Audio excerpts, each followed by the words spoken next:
accurate. And then you will start producing good results, and then you will build confidence along the way.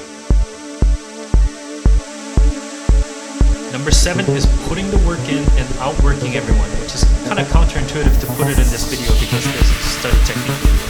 But compared to someone who knows all these study techniques but doesn't work hard, someone who doesn't know any of these techniques and is just putting the hours in studying and getting the information into their brain is always going to beat that person with better study techniques.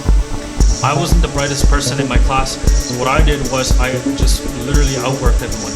How do I know that? I walked into a library before everyone else, and I walked out of the library after everyone else. I spent my time studying on Friday nights, Saturday nights when everyone was going out partying, and there was one other student that was leaving the library at the same time late night, and he's now a cardiac surgery resident at U of A. So things like that happen, so you just have to outwork everyone if you really want to be successful.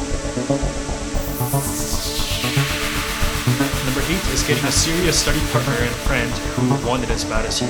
If you think it's going to be hard to find them, well, if you start studying late nights at a library all the time, you tend to come across these guys. It's hard coming in early in the morning and leaving late at night, coming in on weekends. But in undergrad, I had a group of friends who I really studied with, and we didn't really disturb each other. When it was time to study, we studied, we didn't interrupt each other. And when the business was taken care of, we went out and had fun.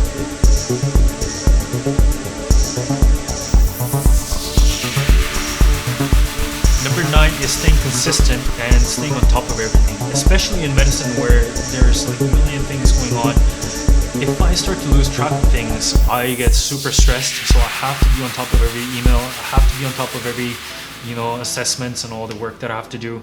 In undergrad, you're dealing with 5 courses plus your extracurriculars and everything going on, so you have to stay on top of things so that you don't fall behind and get stressed. Let me give you an example of consistency and why it is so important. You have student A and student B. Student A is working Friday night, Saturday, Sunday, 12 hours each. Student B decides to work on Friday but takes Saturday and Sunday off. Then that student B has fallen behind student A by 24 hours. So no matter how hard he tries, on Monday studying 14 hours as opposed to 12 hours, on Tuesday studying 16 hours, that guy is always playing catch up to student A. And when you're on a curve in university and undergrad, you're just gonna not be able to compete against student A.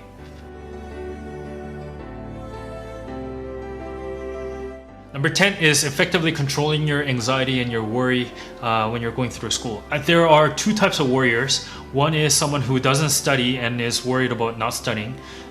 The solution to that is simple. You just gotta study.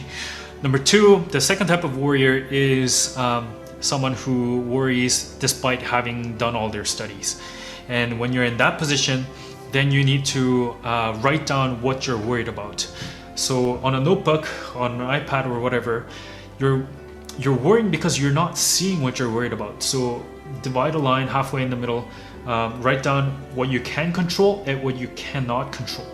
And something like what you can control is waking up early, going to the library and studying for X amount of hours and staying focused when you're studying. What you cannot control is the actual grades that I'm gonna get from this course. So if I'm worried, am I gonna get a B? Am I gonna get a B plus? Am I gonna get an A minus, A plus? You cannot control that. Just focus on what you can control, and you just have to give up on what you cannot control.